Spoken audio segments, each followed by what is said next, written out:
You or someone you know has probably fallen for one of these very common scams. And I'm not talking about crypto or MLMs. I'm talking about some very common things people do that are literally just sucking their money away. And honestly, a couple of them kind of make me angry. Starting off with probably the most controversial one, which is college. Now hear me out on this. For some people, college is great. Like there's certain things you cannot do without a college degree. You can't like be a nurse or a doctor or a lawyer, like certain things you need to do that. But let's look at a couple disgusting statistics. Firstly, roughly 52% of college graduates are working a job in which they don't need a degree. That's a lot. And if you look at the average student loan debt, which is like $30,000 to $40,000, half of those people didn't need to have life-changing debt. There's actually like reasons why this happened. In 1965, the government actually began guaranteeing student loans. And as a result of that, we have like 17-year-olds and 18-year-olds who take like unlimited loans pretty much to go to college for, I don't know yet, because I'm only 17 or 18. So like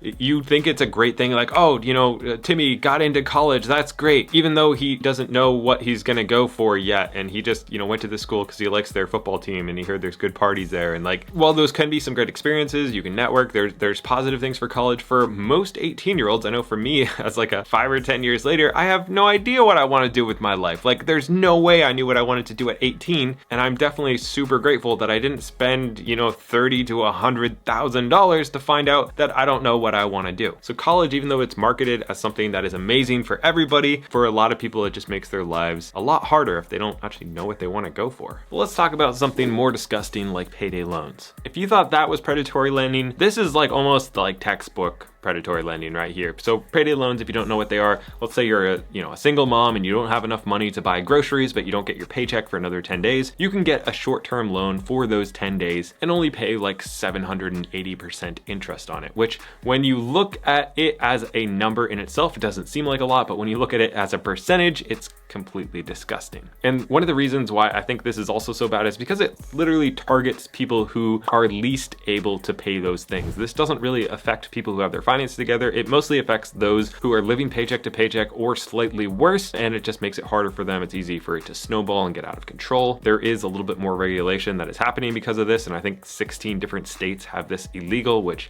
it definitely makes sense. But especially with inflation right now, there's a huge need and market for this right now. I know I've been approached by like a ton of sponsors trying to get me to shill that, and I just think it's really bad for most people. If you guys didn't know, I only work with people that I use and like myself. That's why despite drinking coffee every day for the past 5 years, I've actually never had a coffee sponsor until now, because I found Trade Coffee, literally the best coffee I've ever had. A lot of coffee, especially that you get online, is like old, it's stale, it's just kind of meh. But Trade actually curates a really big variety of coffees from small batch roasters all over the US, and then it's roasted and shipped to you within 24 hours. I kid you not, everything that I've tried from them so far has been some of my favorite coffee I have ever had, and I have had a lot of coffee, maybe too much. Now Trade actually has a new cold coffee subscription, which has a rotating variety of the best cold brew and cold coffees. So during the summer, this is like absolutely amazing. It's gonna be like 100 out today, and I'm gonna be sipping on one pretty much most of the day. And you can actually sign up for their subscription plan and save 30% off your first order when you visit drinktrade.com/Gabe and subscribe. You'll save on coffee this summer, and they actually guarantee that you will love the coffee or they will replace it for you, which is like, you can't beat that. Drinktrade/Gabe, 30% off. Check it out. You won't regret it. I love it. Let's go back upstairs. Let's talk about tax services. So there's actually 2 different ways in which taxes have become kind of scammy. The bottom line is that the tax code in the US is insanely complicated, just crazy complex. And that's why the average American can hardly even do their own taxes, and therefore they pay somebody else to do it. Which for myself, I pay somebody else to do it because they're extremely complicated and it's super stressful. So I am taking part in this one. US taxpayers pay about $104 billion every year to prepare their taxes, just because it is so stupidly complex here in the US. Now I'm not saying it's the turbo taxes or accountants or any of those people who are the scammers. It's more of like just the way it's kind of set up. If you look at the UK, for example, they have a return-free system where workers pay the exact right amount of taxes throughout the year, and that can just save you a lot of time and money. It's kind of like the meme of like, we're not going to tell you how much you owe us, but if you give us the wrong amount, you know, we'll send you to prison. And on top of the system being so crazy, America has really kind of gone away from how it started, where my employer pays tax and then I pay tax on receiving it, and then I pay tax every time I spend it somewhere, and then everybody who earns it pays tax on that money again, until eventually all roads lead back to the government, who is definitely making good use of our money. This isn't even like an anti-government thing. It's just like the whole system's kind of messed up and scamming everybody who mostly can't afford it. And speaking of not being able to afford things, let's look at sports betting. We all know that casinos and roulette, you know, it's always, you know, stacked in favor of the house, and that's really gambling. But you always have a friend who's like, dude, I'm up so much in my sports betting. I've done research. I heard,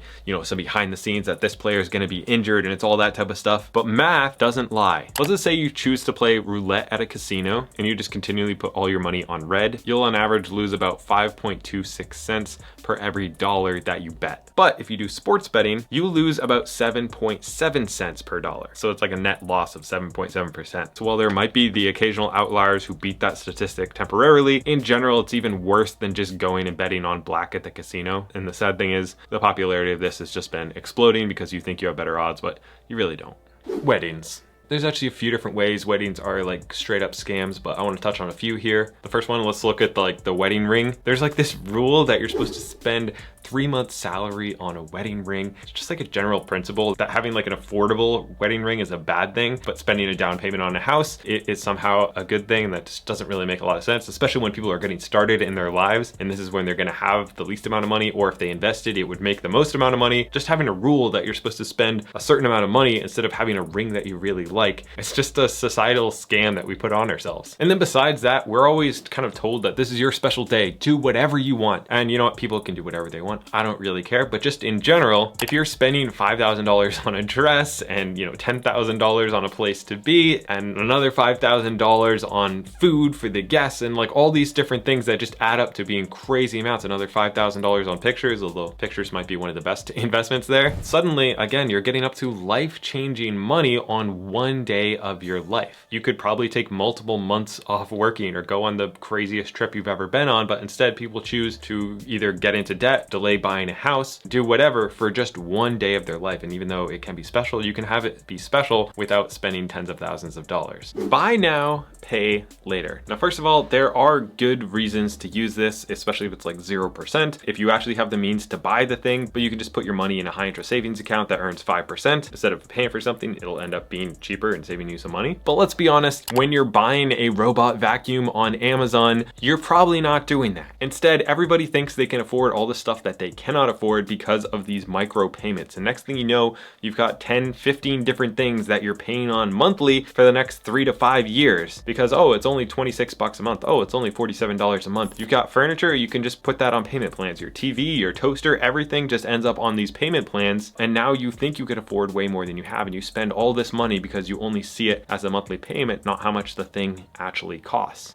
Credit scores. So credit scores range from 300 to 850, and they're just used by lenders to determine your credit worthiness. Basically just telling a bank if it's safe to give you a loan. And there's 5 contributing factors to your credit score: payment history, amount owed, length of credit history, credit mix, and new credit. There's this whole algorithm of why this works, and it does work for the banks. Generally, people with higher credit are more likely to pay back on their loans and are therefore given better interest rates. However, it does have a lot of kind of obvious flaws. For starters, income and net worth are not calculated in at all. So even if you're great at saving and you earn a lot of money and you have a high net worth, if you don't have debt that you have built up a credit score with, it doesn't really matter. You won't be able to get a mortgage, which is kind of crazy, which is one of the ways you're almost like forced to use debt, and you almost can't do the Dave Ramsey approach if you ever want to get a house or whatever. Is because you actually need to have credit. You can't just be financially responsible. You need to play into the system a little bit just to be able to participate in the game of like buying a house or doing whatever, unless you save up all your money cash, but that's pretty unattainable for most people. Unpaid internships. Well, there are some cases where this works out. For a vast majority of people, this seems pretty messed up to me. Pretty much these kids who are already neck deep in student loan debt, getting a degree that they're most likely not going to use, are also working for free over the summer so that they can have their name on their resume, which like there's pros and cons to that, but I just don't love it. And the other thing is this mostly just favors the larger companies. No no student is gonna go, do an internship at a small company where they actually might get way better experience. They're mostly gonna work at the very large companies where they're not gonna get to do as meaningful of work. And it's also not accessible to the people who don't wanna get into student loan debt, so therefore have to work at a paying job. And that kind of gives an advantage to those who maybe have their parents paying or whatever, and they're able to just either rack up more debt in order to get this name on their resume. And the people who are actually working to support themselves and earn money are kind of punished by not getting that name on the resume. I know there are a bunch more scams out there that I didn't get to talk about today, so if I missed any, let me know down in the comments. Also, if you enjoyed this video, do not forget to subscribe. So I'll see you next week.